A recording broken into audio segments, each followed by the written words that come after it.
Welcome, everybody, to the Miami Sports Vibes YouTube channel. Here with Jacoby, man, finally talking about a Miami Dolphins win. It's about damn time, man. I mean, it feels like it's been forever since the Miami Dolphins have won a football game, but here they are. Whether me and Jacoby wanted the Dolphins to win, that's another story. But the Dolphins did come out victorious against a pretty solid Falcons team, even though they didn't look too solid this past weekend. But Jacoby, what are your thoughts on the Dolphins winning a game finally? Yeah, it was sight for sore eyes. This team was coming out playing with some confidence and playing with some swagger that we haven't seen all week long, not week, all year long. It looked, pretty energizing. I said they're playing in one of the toughest home crowds in the NFL, and they came out guns blazing. And granted, the Falcons had some injuries, but you take advantage of that. So I was pleased. It was a pretty good win. And I'm only convinced they won because I bet on them to lose while I was in Vegas this weekend. So this is my opinion. Of course, that's what happens, man. That is exactly what happens, man. I was expecting the Dolphins to lose this game. Both you and I talked about the importance of losing this game, man. It's all about looking ahead. And it's not just necessarily about, oh, I want a top 5 pick and I want a number 1 pick. It's that as well as the other things. We are on the same page where we don't want to see Mike McDaniel coaching this football team. We don't want to see Chris Greer managing things anymore. And to make that happen, and we're also out on Tua. And for all of those things to happen, the Dolphins need to lose football games, because when you do things like this, it has us all questioning things to a point where some of the stuff I've seen online is just ridiculous. I mean, I have people thinking that they're going to make a run now, that, oh my God, this was the team that we expected to see all along, and all these type of things. Listen, I would say pump the damn brakes. That's for damn sure. But I will give credit where credit is due. I mean, Tua did play a nice freaking game. He was making some passes that I was kind of really, really impressed by, that I haven't seen from him this year, which was definitely telling. And Mike McDaniel, honestly, about damn time, using a 6 offensive lineman, running with 3 running backs.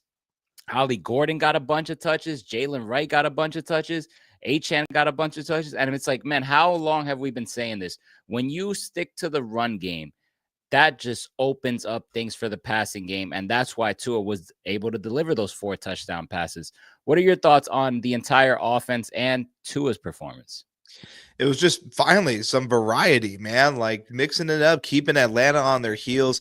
Tua making some big plays. That touchdown that he threw off balance, off one foot. Man, it was just, like, where's this been? Why can't you guys come out with this fire every week? Why does it have to take some sort of different circumstances to see you guys play with this fire? But man, I was watching the whole game. I was in the midst of traveling, and it was just, like I said, it was just, a sight for sore eyes to finally see this team play with some fire, man. And Mike McDaniel, like you said, sticking to what's working. He got both running backs in, and Ollie Gordon is just a stud, man. If you can mix him in and take the load off Achane efficiently, you're going to have a very, very effective run game. And we saw it this week. Atlanta is a really good defense. So I was beyond pleased with how both Tua and Mike McDaniel played in this game. And, now we just got to see them build on it. You got to see them continue the momentum. Let's see what you're fucking made of right now, because you're still 2-6. But I was very pleased with what we saw, for sure. Yeah, no, me too. And you mentioned Ollie Gordon, bro. This guy had, 10 carries for 46 yards. That's 4.6 yards per carry, and a touchdown catch, which was a reception of 20 yards. So 66 total yards here from Ollie Gordon as the number 2 running back.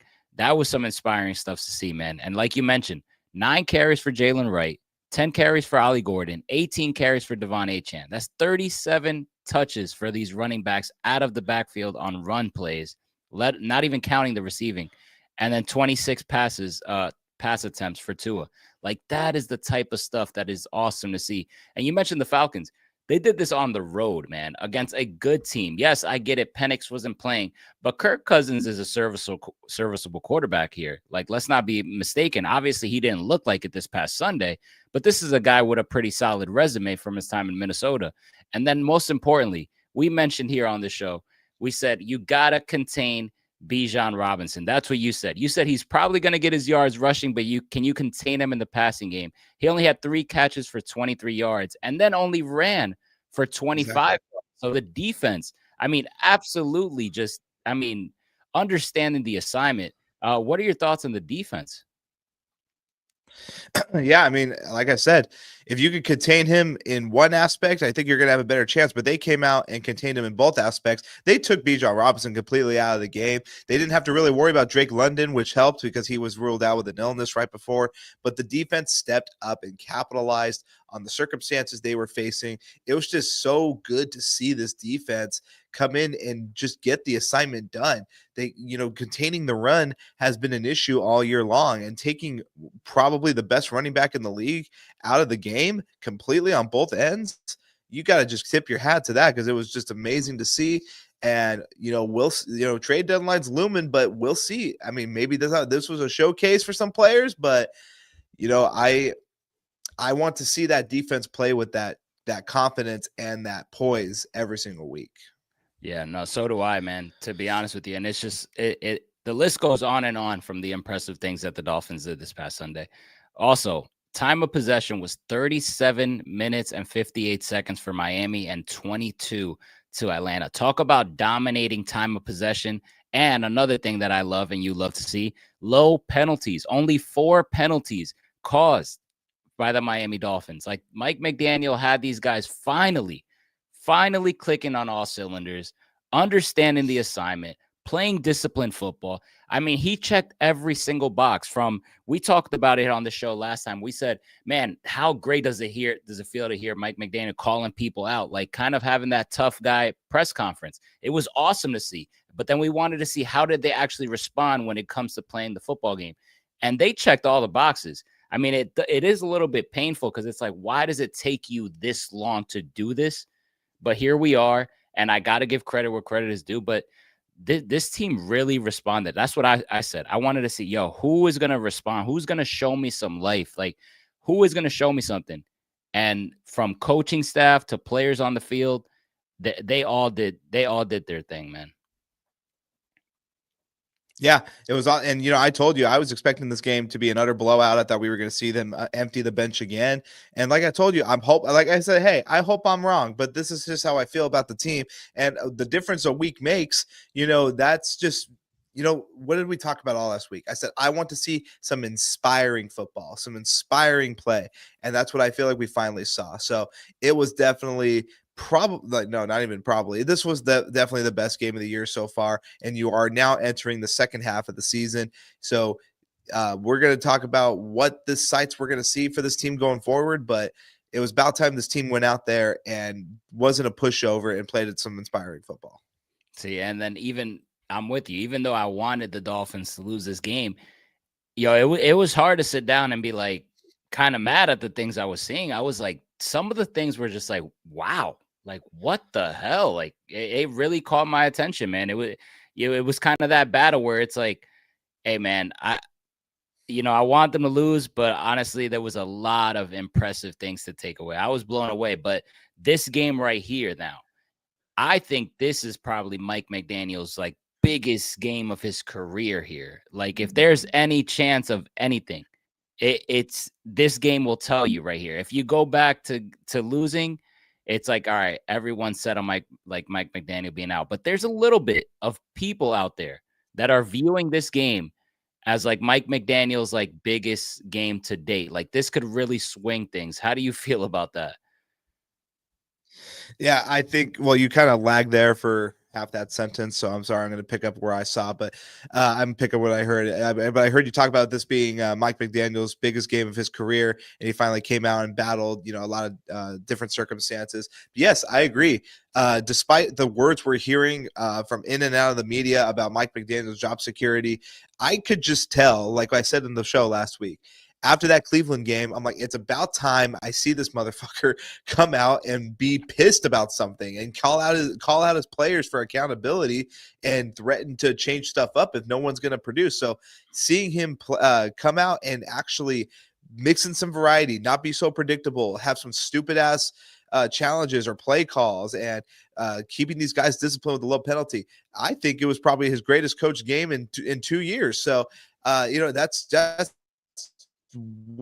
what we've been wanting to see out of this guy for 3 years. It's come like it's taken way too long to kind of see this. And it's only one game. We see it carry on after this week, because that might just save his job. Yeah, I totally agree with you. So, what are your feelings after the Dolphins winning this past football game? Like, has things changed at all for you going forward with the way you want this season to end out?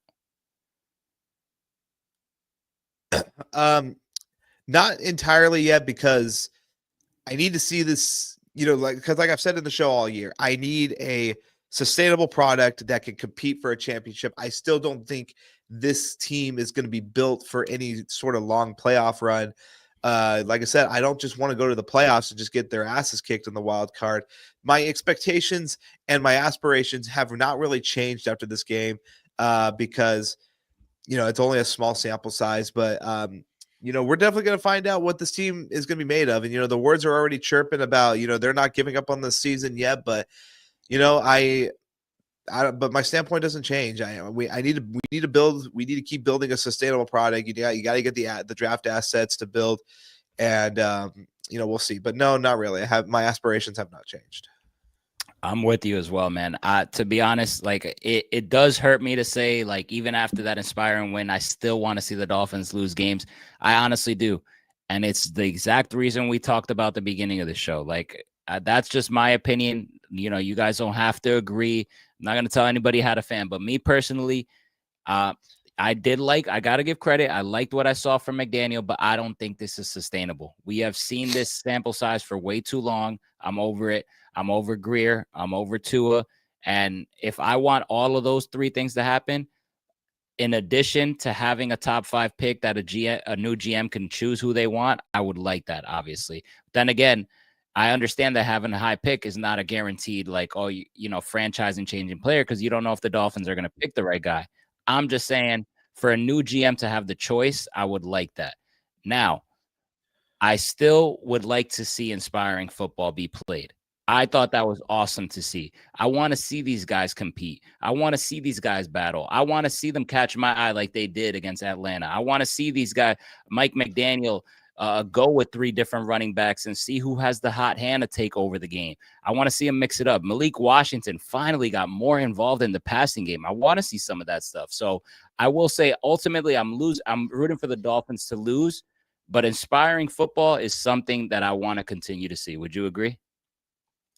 Yeah, it's just, for me, like, to see inspiring football, but then I also want to see them, take the season away to be better prepared for the future. I just feel like we can't have both, but Right. I totally get what you're seeing. Like, I want to see this team not just be a complete pushover and be the laughing stock of the league. If they're going to be if they're going to be in each and every game, so be it. But that's kind of what they've done to us. In the last year, they had a horrible start and went on a promising run to get into that playoff spot, and then fell a game short and had a shitty draft pick. So, I mean, it's just a hard road to choose. And, we talked about this in the beginning of the season. Like, we don't want to see them get off to a horrible start and then they end at 8-9 or 9-8. So, like, it's definitely a complicated route to choose as a fan, but You're right. we're used to it. So, like, this is Miami Dolphins. We've seen this shit for years. So we'll see what happens. Yeah, and they just find different ways to make it painful. Like, it's still pain at the end of the day. It's just different type of ways. But on to Ravens week, man. We got the Ravens tomorrow night on primetime television at home. Your thoughts on this Baltimore Ravens team? This is another team that's coming on a 2-win season so far, 2-5. But they have missed Lamar Jackson for so many games, and now he is set to return for this one. What are your thoughts on this Ravens team, man? It's been a confusing year. I mean, the Ravens team we saw in week 1 compared to weeks 2 through 7 is just mind-boggling. Like, they were just attacking on all cylinders against Buffalo, and just granted they couldn't get a stop and they were a fumble away from winning that game, but it just has not been the same team since that game. And granted, they had lost Lamar for 80% of the season, but it's been just not what we're used to seeing out of John Harbaugh's Baltimore Ravens. So it's been a very confusing season, but I think they have the right personnel and coach to turn it around and go on a second half run. That's for sure. Yeah, man, I'm with you, bro. Like that game against Buffalo, right heading into the season, I was looking at Baltimore as probably coming out of the AFC. I was picking them against Buffalo. Maybe this is the way it's going to go down. And then after seeing that week 1 game, I said, "Oh, definitely, we're definitely going to see this matchup again." But you're right, man. After that Buffalo game, I mean, things went downhill, and that's even before Lamar got hurt. Where there was a lot of shaky things, questionable things that I kind of I was thinking of the Baltimore Ravens a little bit of a higher as a better team. And then Lamar goes down and it looks even worse. Their defense seems to be a problem. They're not in sync with their head coach. I hear that a lot of fans were calling for Harbaugh's job over the losing streak before this win this past weekend. And that's just too much drama. Also, you're also hearing that Lamar Jackson probably was faking an injury. There was talks about that, whether that's true or not, I don't know. But that was the talk over there in Baltimore, where people were questioning his want to win, like his will to win, where they thought he could have came back last week, but he wants to play safe because the offensive line is terrible. All of those things kind of gives me like, hey, I don't know if I could trust this Ravens team for the long term to win a Super Bowl. But then again, for this particular game, I think the Dolphins are going to have their hands full and they are in absolute trouble because Lamar Lost Jackson. your feed. I'm sorry. I know we're live. I don't know where I froze, but Lamar Jackson is I lost contact with you for about 15 seconds. So, okay. um, But I'm mentioning pretty much Lamar Jackson is going to be a problem, and the Dolphins are going to have their hands full in this one. yeah, the last thing I heard from you was, fans were starting to turn on Harbaugh, calling for his job a little bit. I did hear that part. It's just for me, that's just spoiled fan reaction. It's like their first bad season in like what? Like Baltimore's been in the playoff contention for what, the last 6-7 years. That's just spoiled fan like hypocrisy, because John Harbaugh is a legend. He's going to be in the Hall of Fame. He's been your coach for nearly 2 decades. Like that's just to me like, get the fuck out of here. Like you Yeah. gotta trust that guy. Like for him to get no benefit of the doubt in a slow start is just crazy to me. But yeah, I think the injury to Lamar has been extremely unfortunate, and I think Lamar Jackson is coming back for this game is going to present a huge problem for Miami, and it's going to give the defense an even taunting task with having to contain another Hall of Fame running back in Derrick Henry. So we're gonna see, but it's excited. And the last time they played on Thursday Night Football, we had some fireworks, so it's gonna be a fun game. Yeah, we definitely did. No, I also was mentioning that a couple fans were even thinking that Lamar Jackson was possibly like faking the injury, where he could have came back like a couple weeks ago as well. I don't know if you heard that, but what do you think about that? Also spoiled fans or what?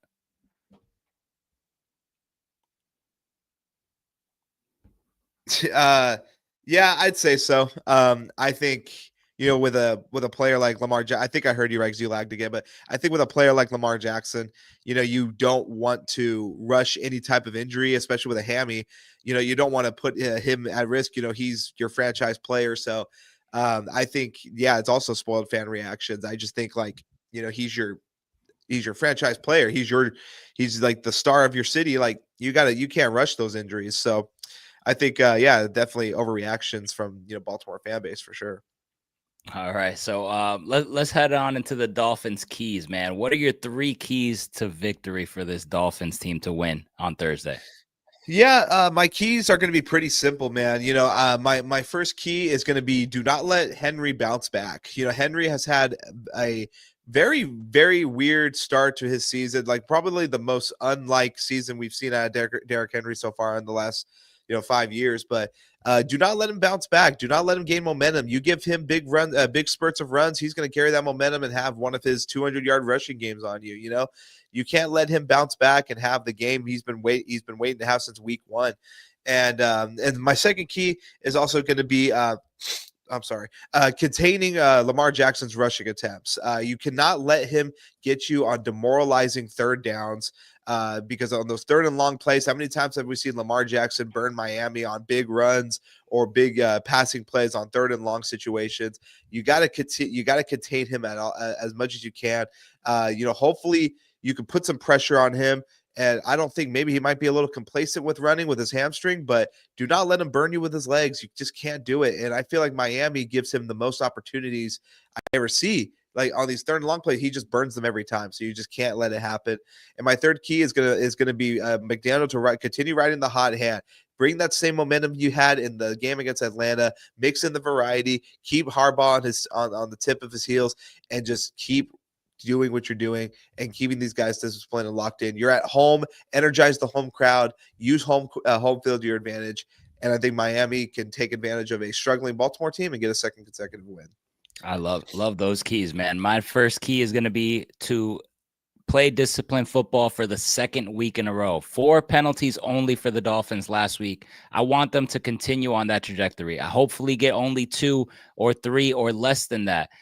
At home, you should be able to play penalty, like clean football, because I think if you keep this game close enough, I think the Dolphins can actually sneak away with the W.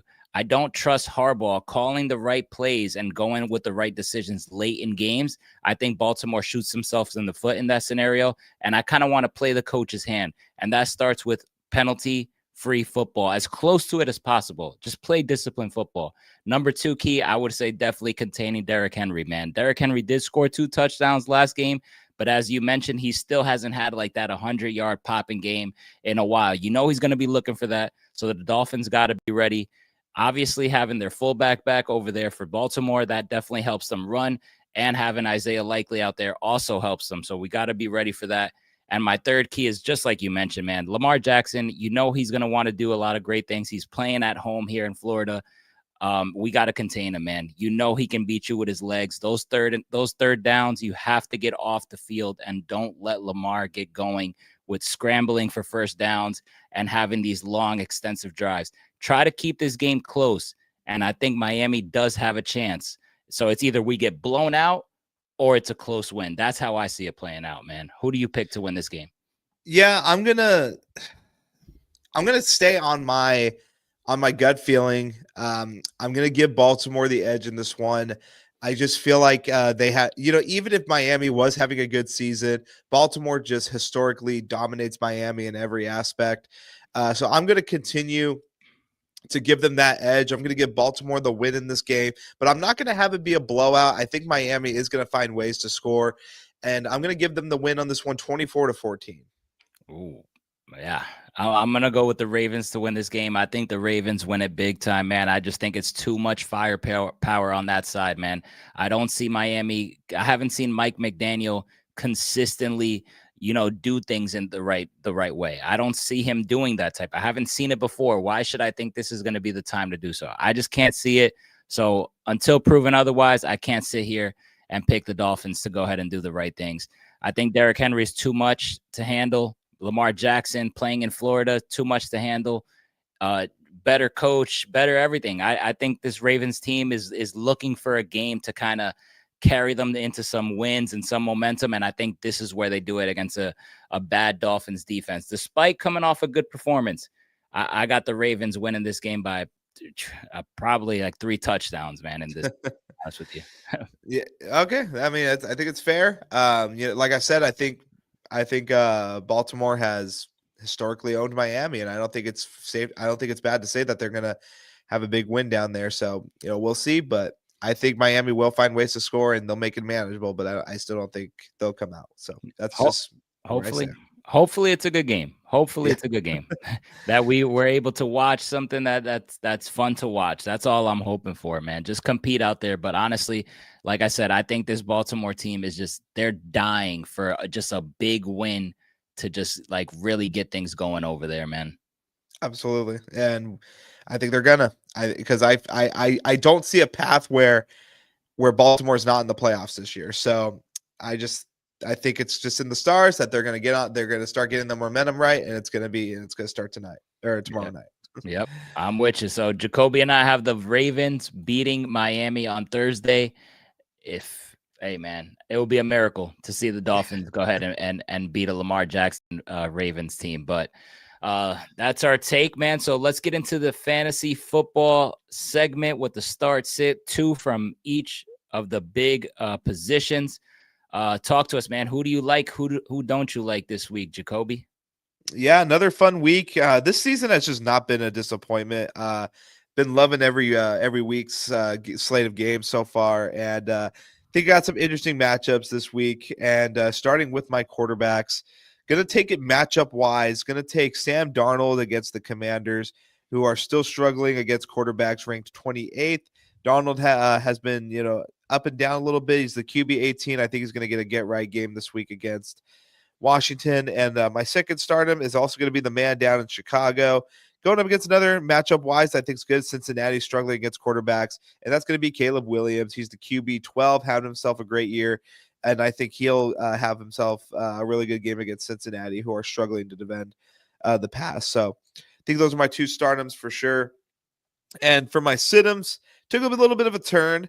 Gave this guy the start last week, and I'm going to give him the sit this week. Texans really shut down the Niners last week, and I think they're going to do the same so against Denver, and that's going to be Bo Nix playing against the number one ranked defense on fantasy against quarterbacks. I think he's going to put up 10 or less points.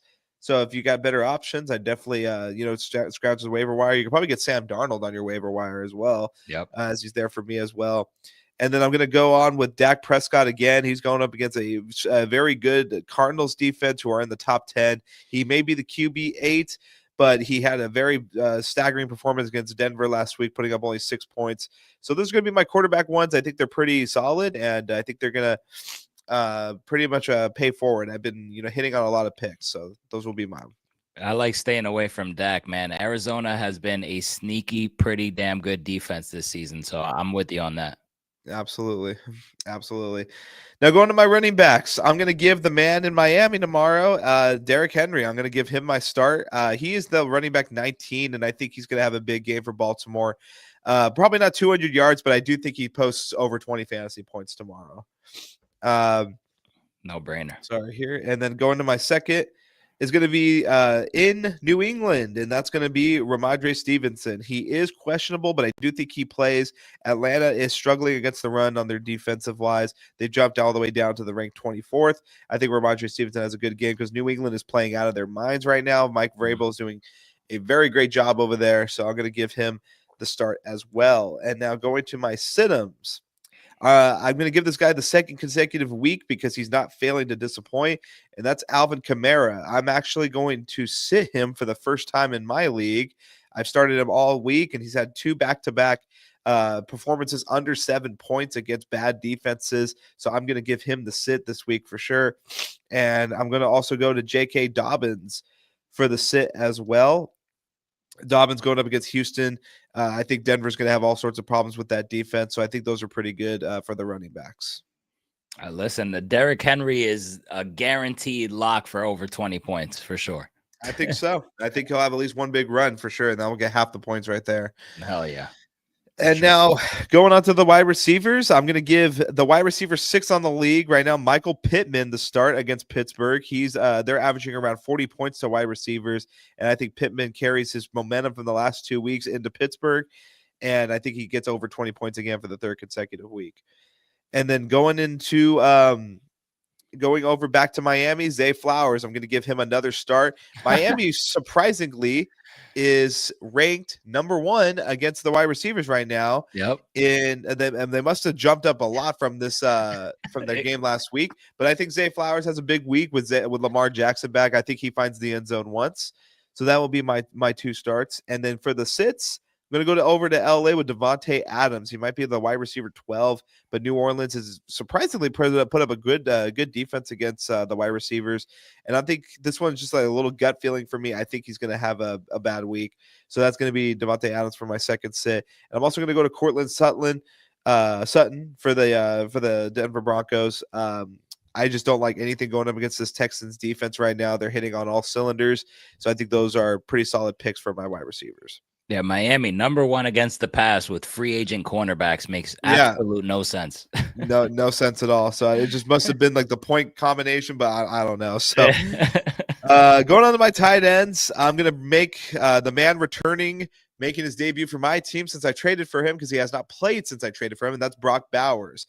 He's coming back from injury, and he's going up against Jacksonville. I think he finally has a big game, the biggest game since week 1 for him, coming off the knee injury the last 4 weeks. Give me Brock Bowers in a bounce back game. I think he gets over 15 points.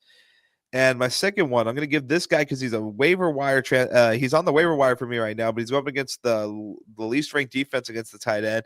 And that's Jonnu Smith. He just not been that guy he was in Miami this year in Pittsburgh, but I think he has a big game against Indianapolis. I think Aaron Rodgers will find him and get him involved there early. So the Jonnu Smith is going to be my second pick. And then I'll go into my sit-ems.